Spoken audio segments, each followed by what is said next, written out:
네, 안녕하세요. 바이블 델링 꿀링과 프레셔스 로아입니다.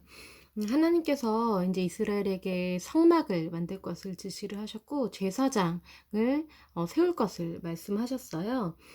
이제 하나님께서 그렇게 성막을 지시하시고 바로 성막 제작에 들어가야 되는 건데 이스라엘이 범죄를 하게 됩니다. 그러니까 하나님께서 성막을 지시하셨고 성막을 제작하는 걸로 바로 넘어가야 되는데 이 중간에 이스라엘이 범죄를 하고요. 근데 하나님께서 모세의 중보 기도를 들어주셔서 속죄를 해주십니다.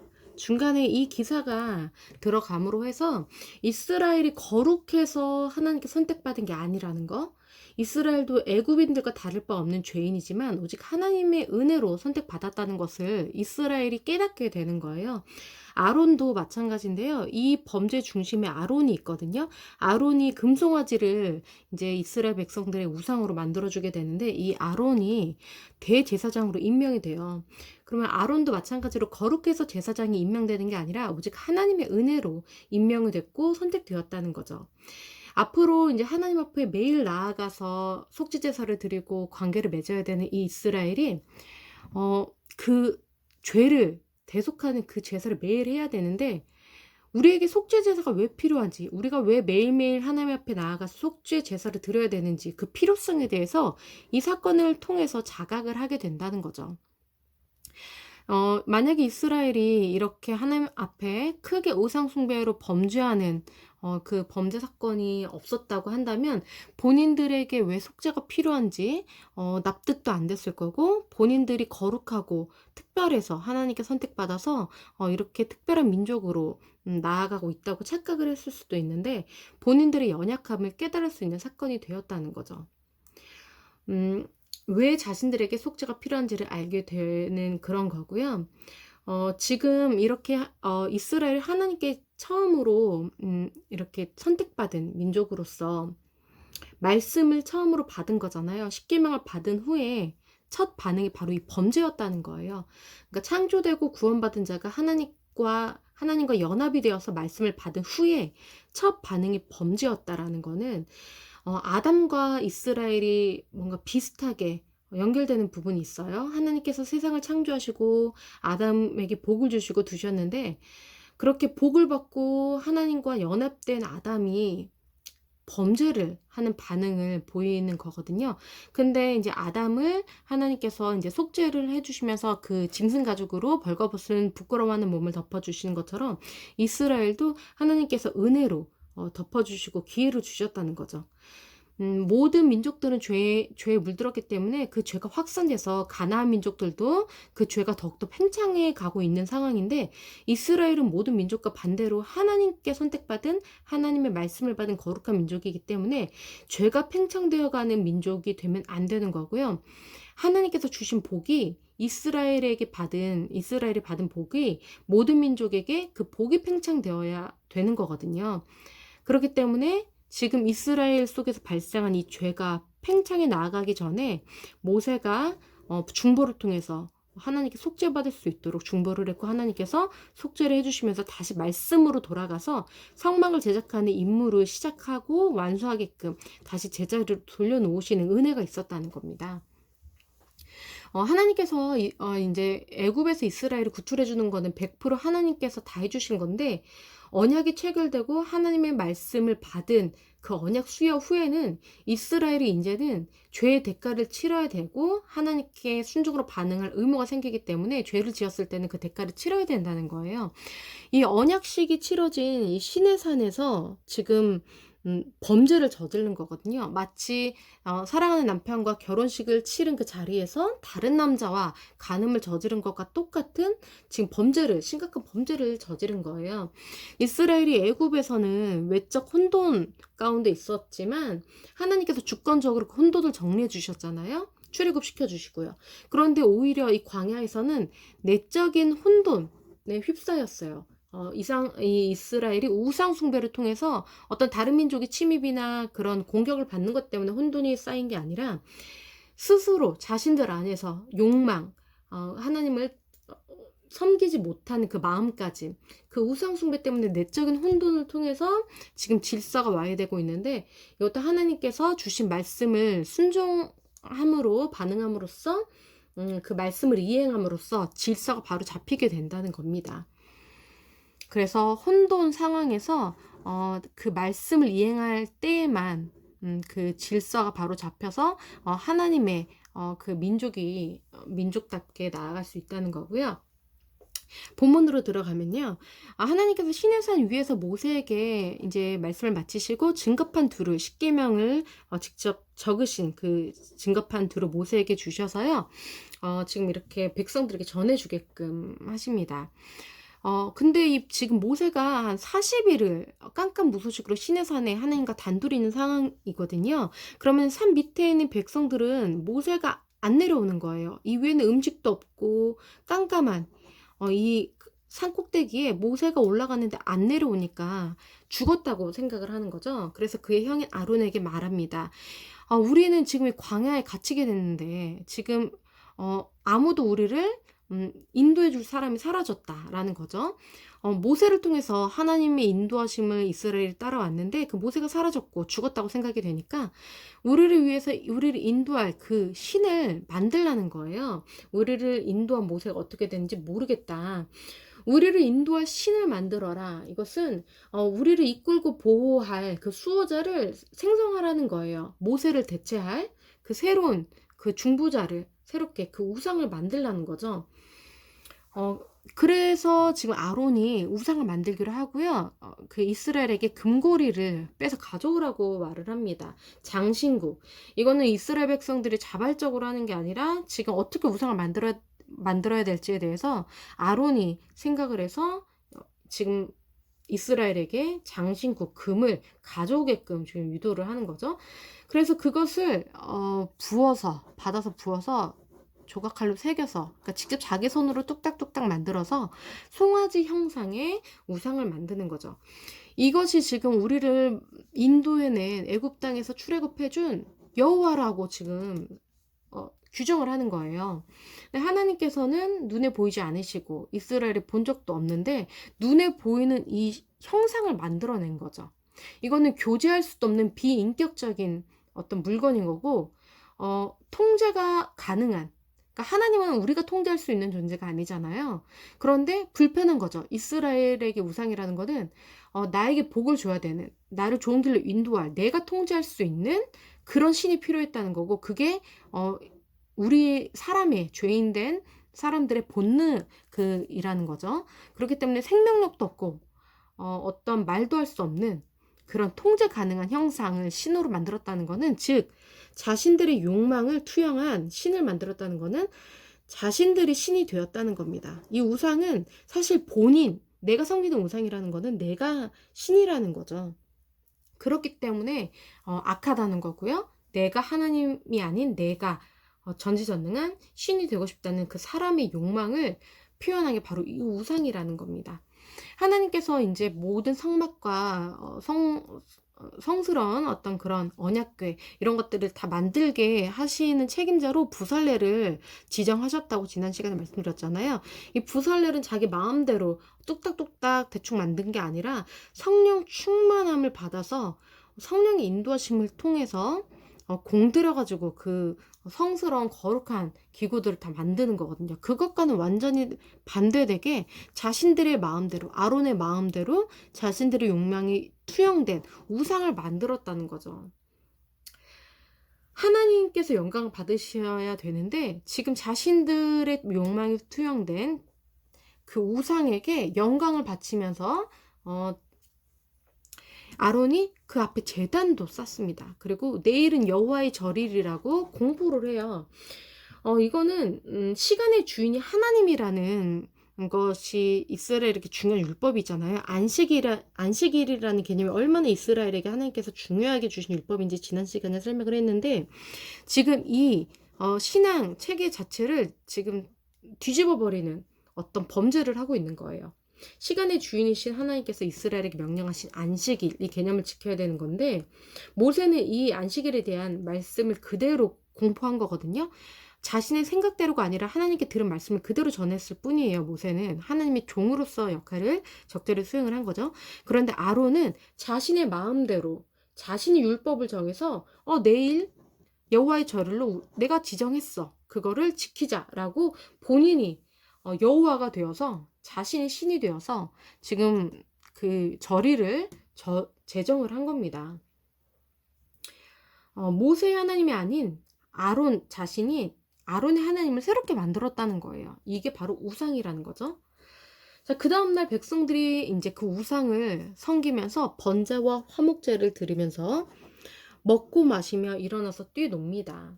자신들의 생각대로 그 신의 임재를 조장하는 행위를, 종교적인 행위를 하고 있어요.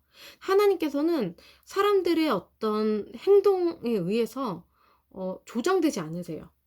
사람들이 이렇게 행동하면 오시고, 이렇게 행동하시면은 이 시간에 오셔야 되고, 이렇게 우리가 조장할 수 있는 그런 대상이 아니에요. 하나님이 주권자이기 때문에.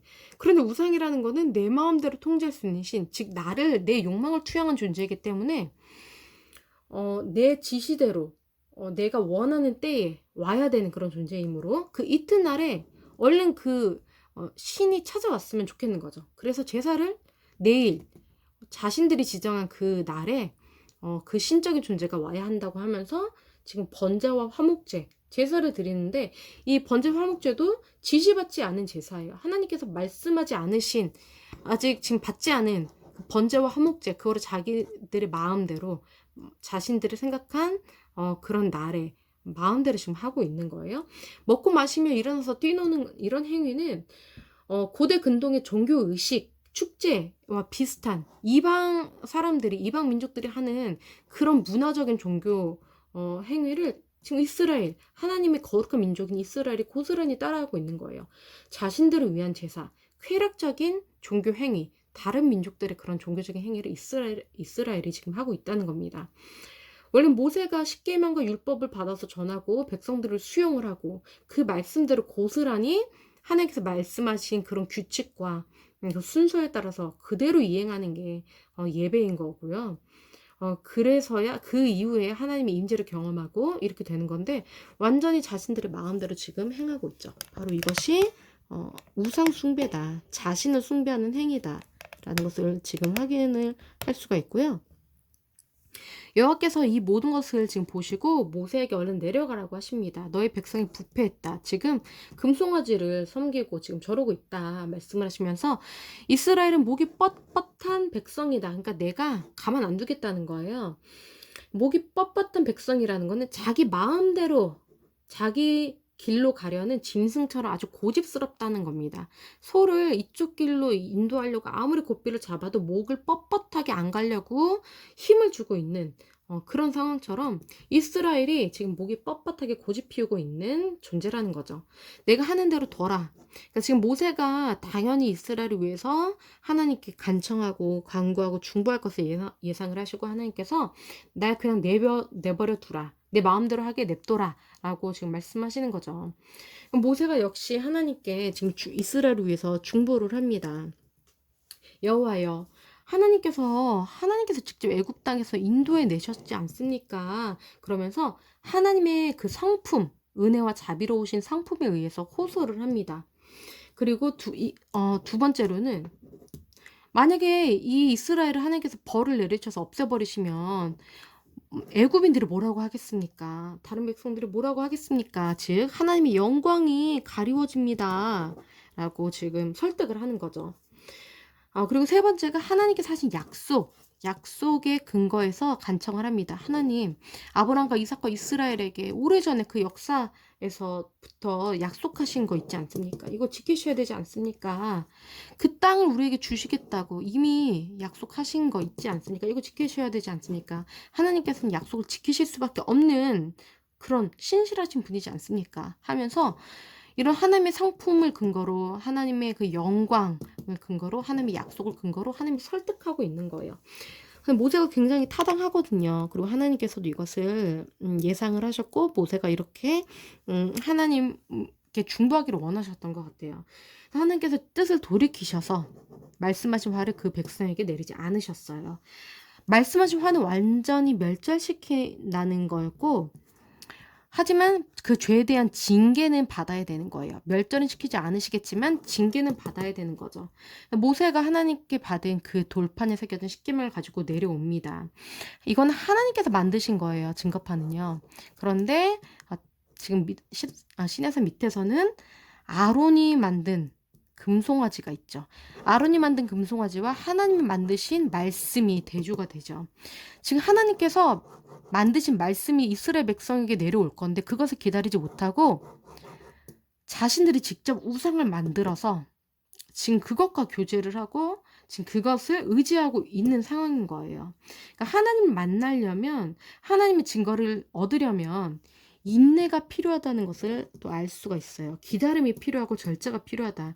하나님을 기다리지 못해서 자신이 만들어버리는 것이 곧 우상이다라는 것도 저희가 여기서 묵상할 수 있는 부분이죠. 그 산 중턱에서 기다리고 있던 여호수아가 모세가 내려오니까 백성들이 요란한 소리를 듣고 이거 전쟁 난 것 같다 얘기를 하니까, 싸우는 것 같다 얘기를 하니까 이거는 노래하는 소리다라고 모세가 얘기를 하죠. 내려가 보니까 역시 그 송아지와 춤추는 것들을 보고 모세가 분노를 했습니다.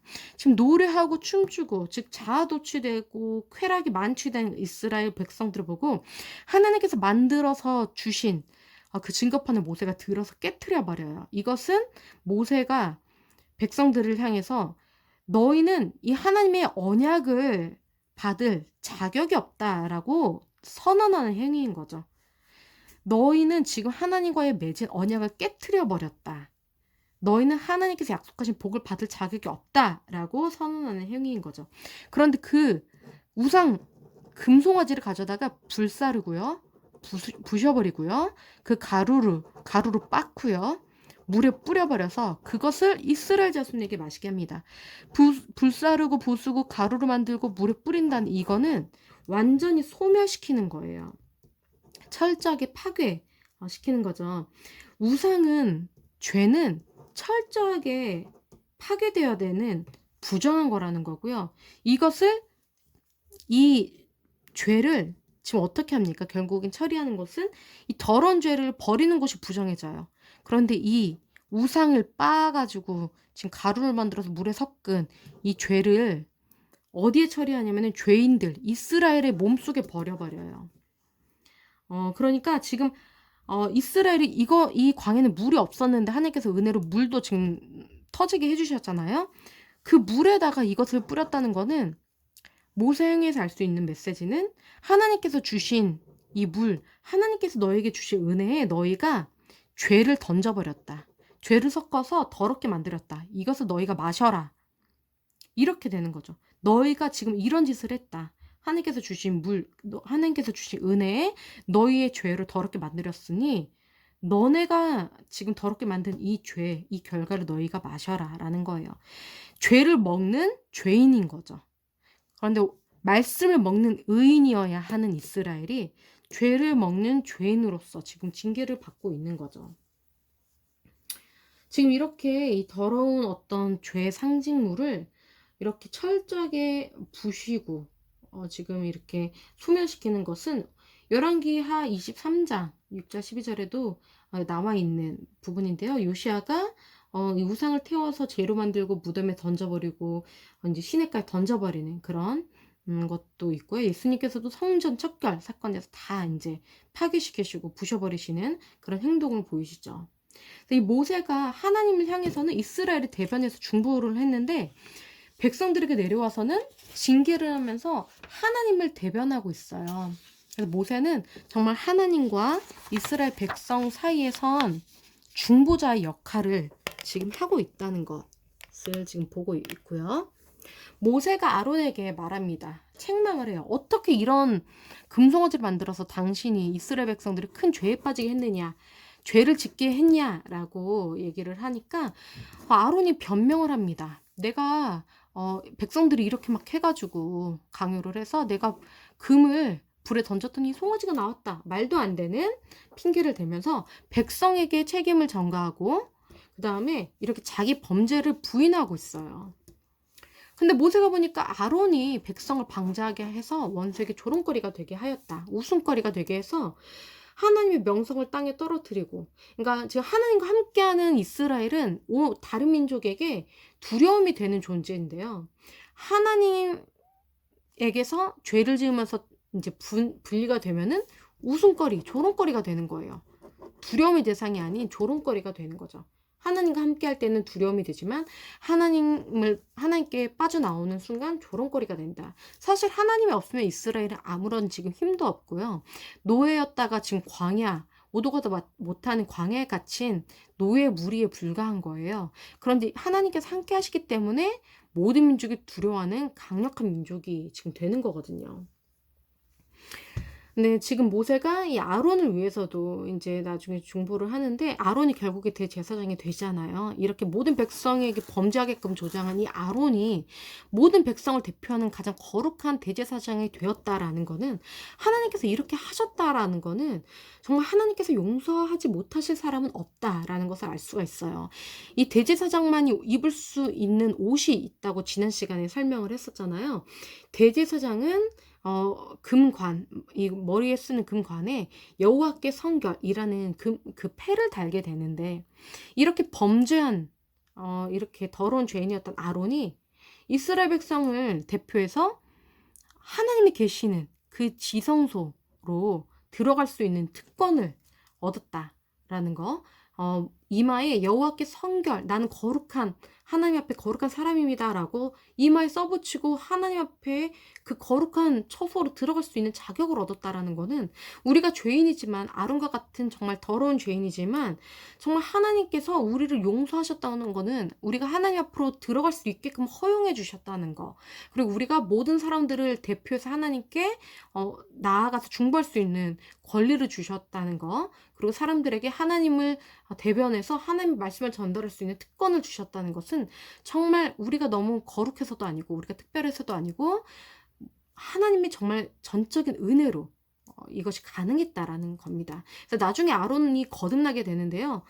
아론의 아들, 2명의 아들이 이제 그 제사장으로서 위임식을 받으면서 실수를 해서 이제 죽임을 당했을 때, 하나님께 그때도 슬퍼하거나 이렇게 울거나 부르짖거나 그러지 않고 침묵으로 하나님의 그 행하심을 받아들여요. 수용합니다. 그리고 율법대로, 레위기 16장에 율법대로 금식하면서 이렇게 거룩한 제사장으로서 준비되어가는 모습을 볼 수가 있어요.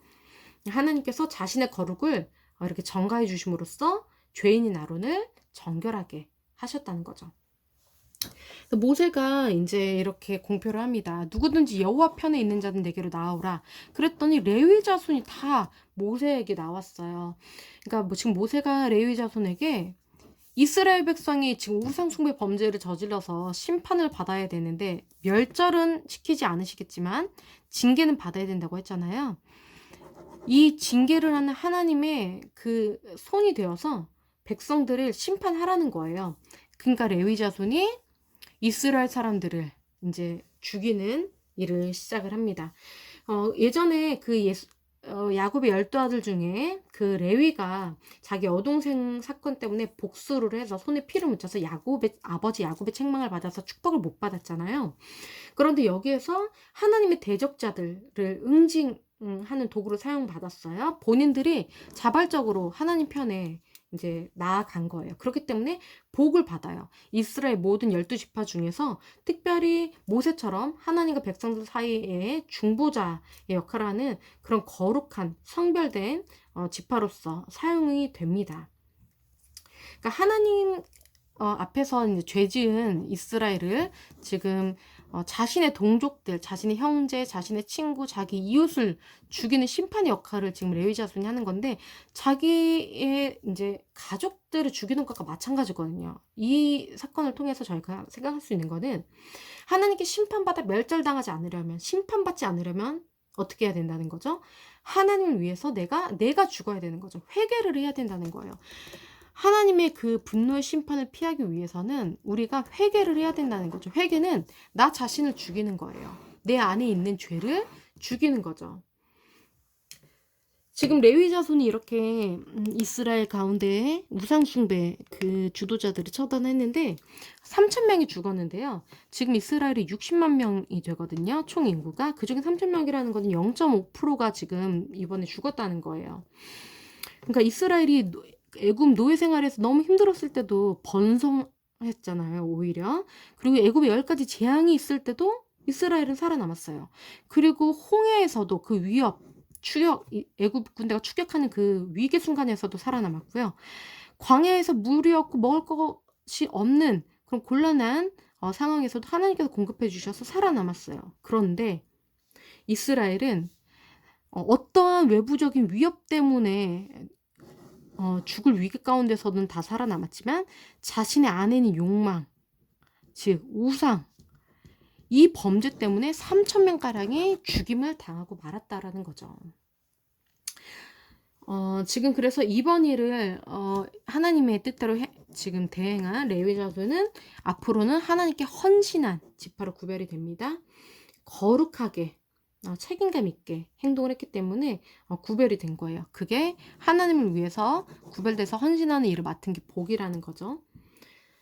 그래서 지금 모세는 이번 일 때문에 너희가 죄를 범한 것 때문에 내가 다시 너희를 대신해서 하나님 앞에 속죄 하기 위해서 내가 다시 신의 산에 올라가겠다라고 말을 합니다. 모세가 여호와께 올라갑니다.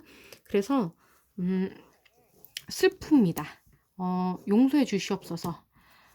주께서 기록하신 책, 생명책에서 내 이름을 지워 버리셔도 되니까 내 백성은 하나님의 백성들의 죄를 사해달라고 이제 간청을 하죠.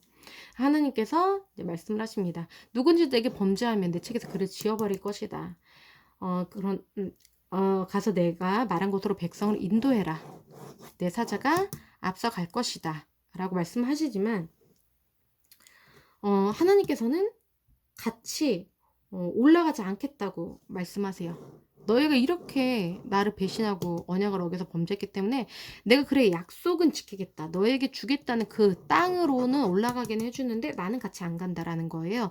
그러면 하나님께서 같이 가지 않으신다는 건 이스라엘 진영 중에 하나님이 거하시는 그 성막도 필요 없게 되는 거고 그 안에 언약궤를 제작할 필요도 없는 거고 하나님께 백성을 대표해서 나아갈 제사장도 따로 필요가 없는 거예요. 그냥 하나님 빼고 이스라엘끼리 그냥 한번 가보라는 거죠. 그런데 그러면 아무 소용이 없는 거잖아요. 이스라엘은 하나님 빼면은 아무 힘이 없고 능력이 없습니다. 그러니까 백성들이 이 얘기를 듣고 그제서야 울면서 슬퍼하면서 회개를 합니다. 그러니까 모세가 너희의 장신구를 떼어내라. 그러면서 하나님께서 장신구를 떼어내라고 백성들에게 요구로 하게끔 전하시고요. 그럼 내가 어떻게 할 것인지 정하겠다.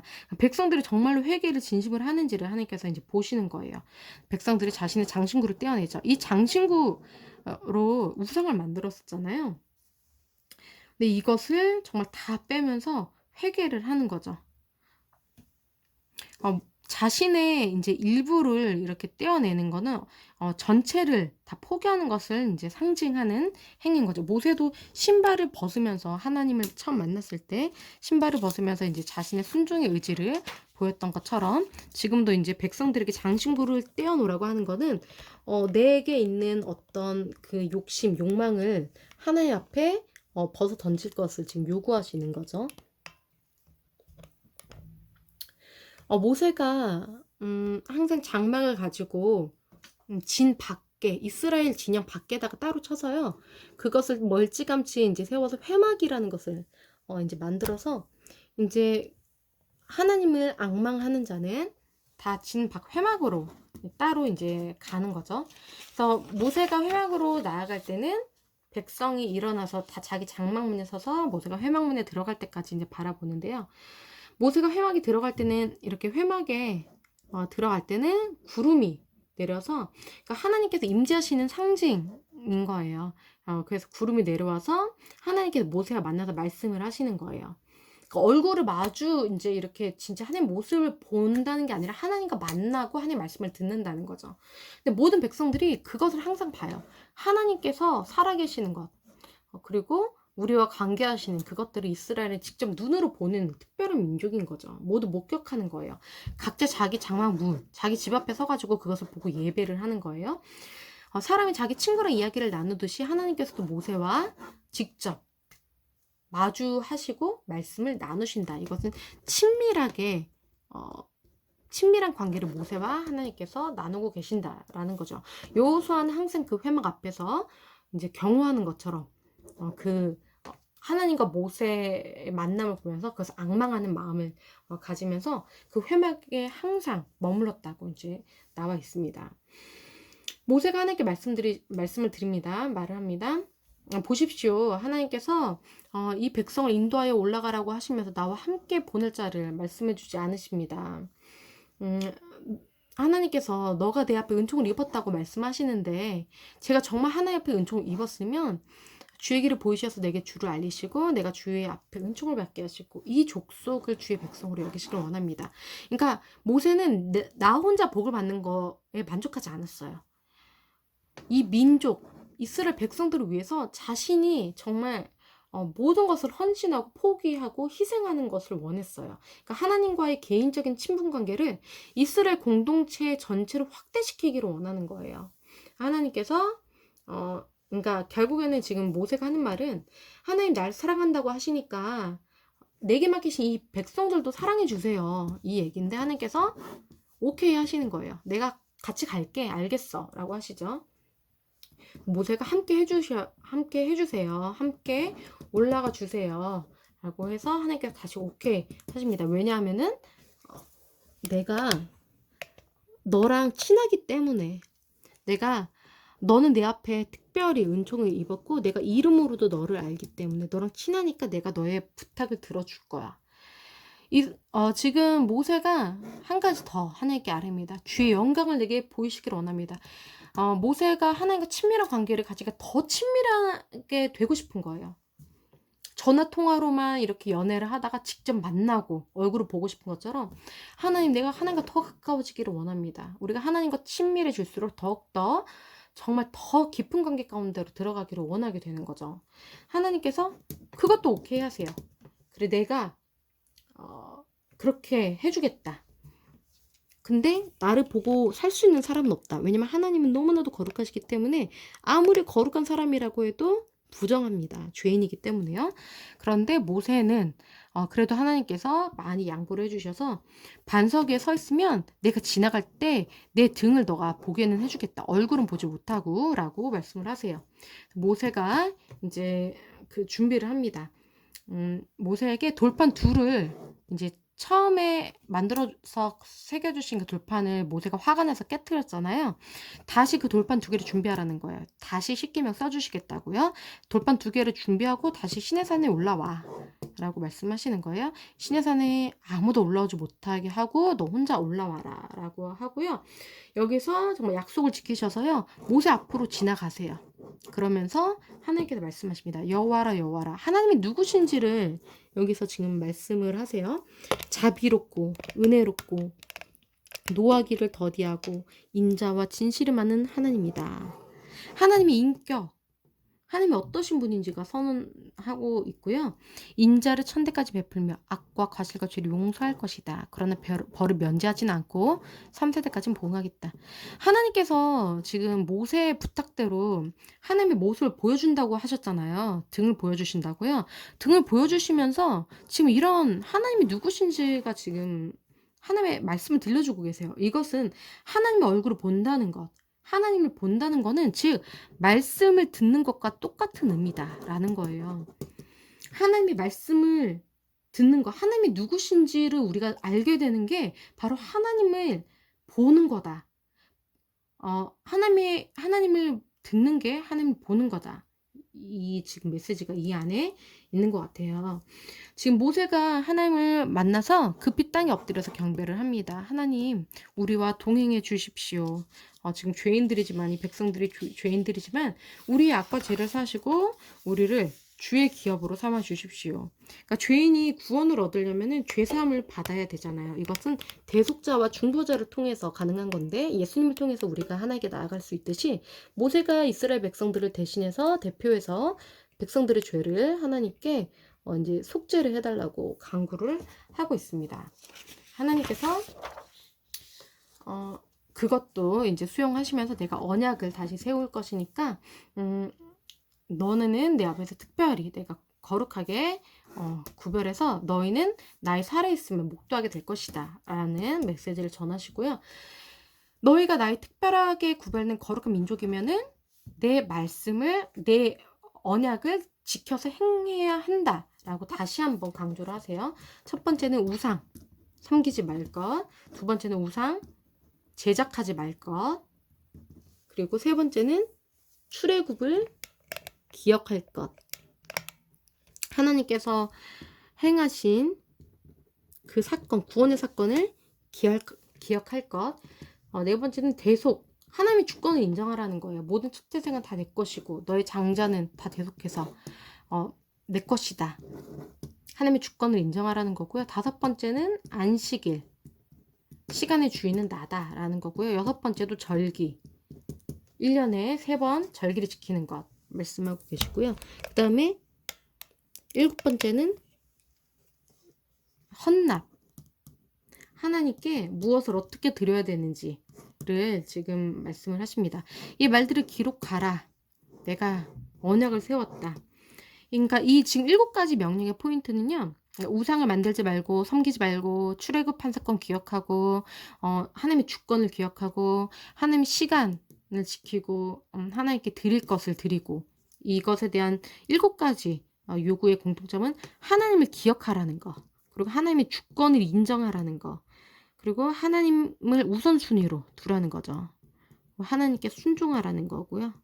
하나님 것을 구별하라는 거. 결국에는 하나님께서 요구하시는 것들이 지금 하나님을 사랑하라는 거죠. 하나님을 기억해라. 나를 기억해. 내 주권을 기억해. 그리고 나를 우선순위로 삼아. 내게 순종해. 나에게 너의 가장 좋은 것을 구별하면서 너의 사랑을 내게 보여줘. 라는 그런 마음을 요구하고 계시는 거예요. 그리고 이것을 잊지 않도록 기록하라고 하시는 거고요.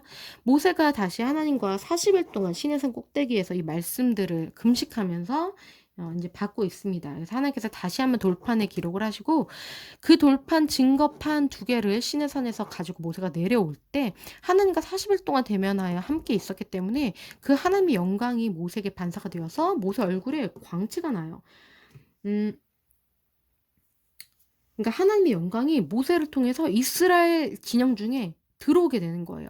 그러니까 하나님과 합일이 된 하나가 된 한 사람이 공동체 안에 있을 때에 그 공동체가 그 영광의 빛을 누리게 된다라는 것도 알 수가 있죠. 우리가 하나님과 모세처럼 매일 만남을 가지고 거룩하게 구별되고 하나님의 인정을 받고 사랑을 받아서 하나님의 거룩하심이 우리 안에 있게 되면은 우리가 있는 가정, 우리가 속한 교회, 우리가 있는 직장, 이 공동체 안에 사람들이 나를 통해서 하나님의 영광을, 하나님의 살아계심을 보게 된다는 겁니다. 근데 모세는 그것을 깨닫지 못했어요. 자신의 얼굴이 빛난다는 거는. 이거는 하나님과 완전히 합일된 상태. 그러니까 나는 나고 하나님은 하나님이다라고 분열된 그런 생각으로 있는 게 아니라 태초의 아담처럼, 아담은 자기가 벌거벗은 것을 알지 못했잖아요. 왜냐면 하나님과 완전한 하나가 되었기 때문에 구별이 없었기 때문이에요. 분열된 자아가 아니었기 때문에. 그렇기 때문에 자신의 모습을 보는 게 아니라 하나님만 보면서 하나님 안에서 나를 발견하고 그렇게 하나님과 하나가 된 그런 가치 체계를 가지고 사는 거거든요. 근데 범죄를 했을 때, 선악과를 따먹었을 때 나의 생각, 나의 욕심이 따로 생성이 되면서 그게 바로 죄가 되는 건데, 모세는 하나님과 함께 40일 밤낮 있으면서 내 자신을 집중하지 않고 하나님만 바라보게 되면서 내가 빛나든지 내 얼굴이 광채가 나든지 그거를 깨닫지 못할 정도로 하나님과 합일이 되었다. 내 자아가 없어지고 하나가 되었다. 하나님과 그것을 또 알 수가 있죠. 그래서 우리가 정말 성령 충만하다라는 거는 내 자신을 들여다보고 나는 왜 이럴까? 나는 너무 잘났어. 난 너무 못났어. 이런 것들을 나를 돌아보면서 나에게 집중하는 게 아니라 오직 완전히 하나님만 바라보는 상태, 하나님만으로 만족하는 상태, 하나님과의 관계 가운데 모든 게 충족되는 상태가 진정한 하나님과 나라를 누리는 그 경제에 이른 상태라는 것을 우리가 이 본문에서도 깨달을 수가 있겠죠. 너무 인제 광채가 나니까 수건으로 자기 얼굴을 가려요. 이거는 마치 그 성막 안에 지성소가 인제 휘장으로 가려져 있잖아요. 성막도 휘장으로 가려져 있고요. 하나님이 거하시는 언약궤가 있는 그 지성소가 휘장으로 가려져 있는데, 그게 나중에 예수님께서 십자가에 매달리시는 그날에 그 휘장이 찢어지면서 누구든지 인제 1 년에 한 번 대제사장만 들어갈 수 있었던 지성소에 누구든지 들어갈 수 있다. 이렇게 되는 거죠. 그러니까 마찬가지로 하나님의 임재가 이때는 가려져 있을 수밖에 없었는데, 모세도 사람들이 감당하지를 못하니까 사람들이 무서워하는 거예요, 하나님의 임재를 보고. 그러니까 모세도 죄인인 백성들이 하나님의 임재 그 빛을 봤을 때 막 두려워하게 되거든요. 그렇기 때문에 하나님을 감당할 수가 없기 때문에 백성들이 하나님의 임재의 상징인 얼굴에 나오는 빛을 수건으로 가렸다. 즉 휘장 지성소를 휘장으로 가리신 것도 사람들이 죄 때문에 죽지 않도록 사람들을 보호해 주시는 하나님의 그런 장치인 거죠.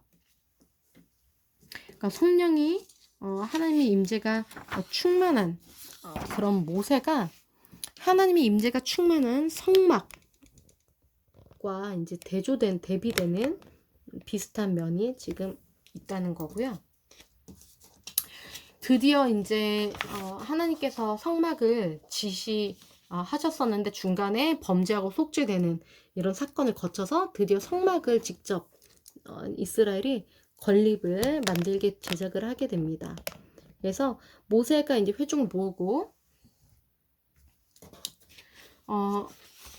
안식일을 지키라고 이제 말씀을 하시고요. 그리고 이제 자신의 소유 중에서 하나님께 드릴 것을 예물을 가져오라고 말하고 있어요. 그래서 이제 모든 보석, 이제 성막 제작에 사용될 그런 재료들이 필요하기 때문에 본인의 마음에 원하는 대로 이제 가져오라고 하는 거죠. 이 구조가요. 그러니까 처음에 구조를 한번 살펴보면요. A 부분에서 하나님이 임하시죠. 그래서 모세가 시내산에 올라갑니다. 그렇죠? B에서는 성막을 이렇게 만들어 하고 성막을 지시하시죠. 그리고 C에서는 안식일을 꼭 지켜야 돼. 안식일 말씀하시고요. 근데 중간 부분에서 이스라엘이 죄를 짓죠. 그리고 용서를 받아요. 속죄. 그래서 다시 한번 언약을 갱신하죠. 하나님께서 회복시켜 주시고요. 그 다음에 C 다시에서 다시 하나님이 방금 전에 이 안식일을 말씀하시죠. 안식일 다시 한번 강조하세요. 그 다음에 B 다시에서는 성막을 지시하셨었잖아요. B에서는 여기 성막을 건립하죠. 성막 건립. 그 다음에 A 다시에서는 아까 A에서는 하나님께서 임하셨고 백성들에게 이제 임하셨었잖아요. 그래서 모세가 불려져서 시내산에 올라갔는데, 이제는 하나님께서 다시 임하시면서 모세가 하나님의 영광에 충만한 성막에 들어가지 못하는 이렇게 구조가 대조가 됩니다. 차이점은 중요한 거는 A에서 이 백성들에게 내려오셨지만 하늘에서 시내산으로 내려오셨다는 거거든요. 근데 여기 A 다시에서는 시내산에서 백성들 진영으로 더 낮은 곳으로 내려오셨다는 거예요. 중간에 이스라엘이 죄를 지은 사건이 있었지만 하나님께서는 그래도 속죄를 해주시면서 하늘에서 시내산으로 내려왔던 하나님께서 더 낮은 곳으로 아예 이스라엘 속으로 들어와 버리셨다. 하나님의 사랑은 이스라엘의 범죄에도 불구하고 조금도 줄어들지 않고 오히려 이스라엘의 죄 때문에 하나님의 사랑이 더 크게 표현이 되고 있다는 거죠. 그래서 이스라엘 백성들이 이제 헌물을 합니다. 헌금을 하고요. 자신들이 자원하는 만큼 하나님께 드리고, 하나님께서 지정하신 성령의 충만한 자 부살레를 책임자로 세우셔가지고 이 모든 성막과 성물들을 제작을 하게 하십니다. 모세가 이제 이렇게 일을 진행을 하고요. 백성들이 하도 많이 가져오니까 너무나도 많아가지고 이제 성소에 이거 제작하는 일꾼들이 와가지고 백성들이 너무 많이 가져와서 이제 이거 더 이상 괜찮을 것 같습니다. 성막을 제작하는 일에 쓰고도 남습니다. 하니까 모세가 이제 더 이상 가져오지 말라고 하니까 백성들이 헌금을 그쳐요. 이걸 보면은 또 그러니까 하나님께서는 착취하시는 분이 아니고 진심을 원하시는 분이에요. 진심으로 그냥 사랑해서 자원하는 마음으로 하나님을 사랑하는 것을 원하시는 인격적인 하나님이시라는 걸 여기서 또 알 수가 있죠.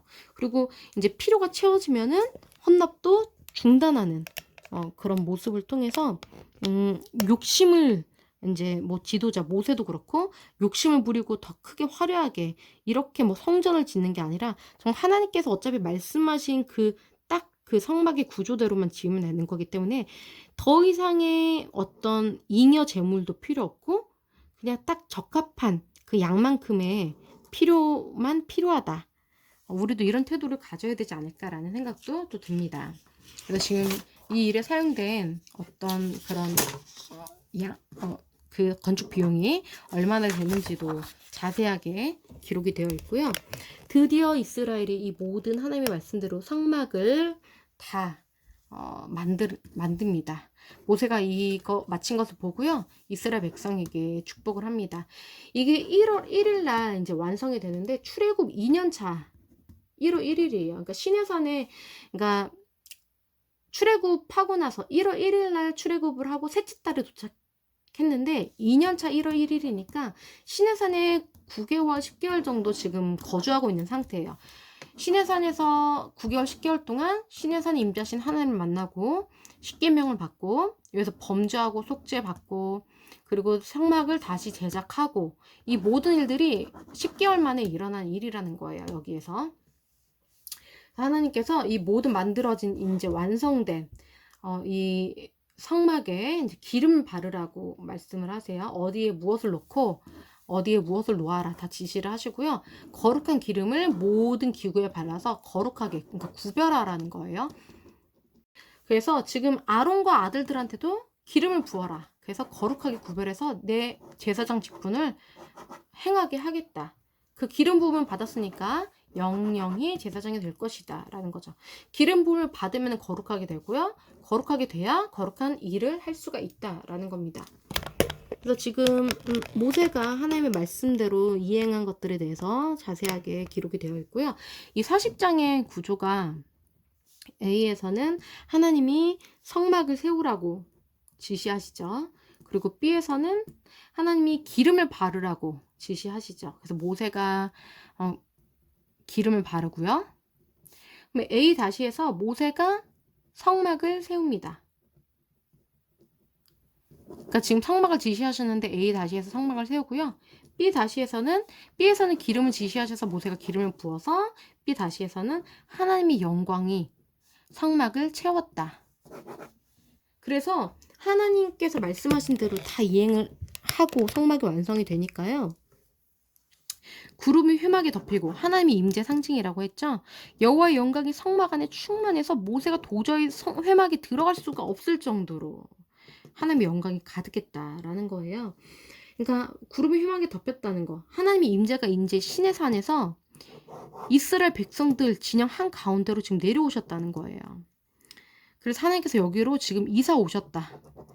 함께 사시기로 하셨다라는 거죠.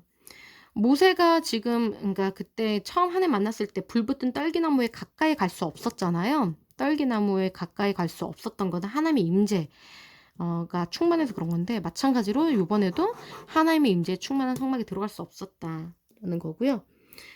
하지만 구름 속에서는 시내산에서 하나님의 임재 안에 거하는 시간이 가운데 있었죠.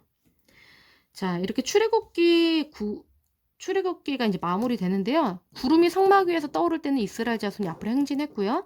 구름이 떠오르지 않을 때는 행진하지 않았어요. 그러니까 하나님께서 머무실 때 이스라엘도 머물고 하나님이 멈추실 때 이스라엘도 멈추셨다. 하나님이 이스라엘의 인도자가 되셨다. 같이 살면서 인도해 주시는 하나님. 그래서 낮에는 여호와의 구름이 성막이 있고 밤에는 불이 구름 가운데 있어서 낮에는 구름으로 밤에는 불로 하나님께서 이스라엘을 인도해 주셨고 이것을 이스라엘 온 족속이 모두 목격했어요. 하나님이 살아계시고 전지전능하시고 우리를 사랑하시고 선하신 함께 사시는 그 하나님을 이스라엘은 직접 보고요. 배우고 경험했다는 거죠.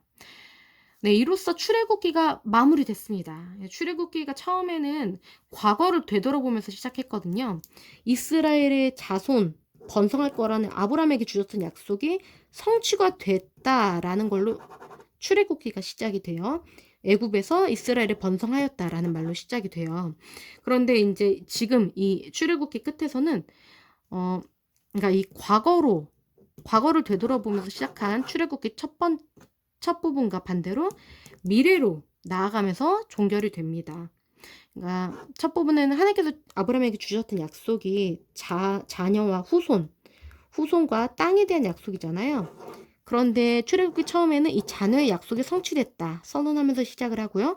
출애굽기 마지막에는 이 땅의 약속이 성취된다 하면서 지금 두 가지 약속, 하나님께서 이스라엘에게 아브라함에게 주셨던 두 가지 약속이 지금 다 이루어지는 것을 확인하면서 보여주면서 출애굽기가 마무리가 되고 있습니다.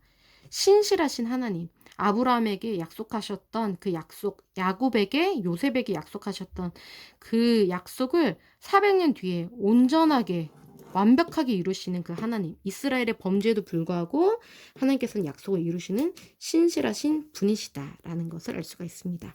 네, 다음 시간에 출애굽기에 대해서 정리하는 묵상 시간을 가지고 그 다음 시간부터 레위기로 들어가겠습니다. 감사합니다.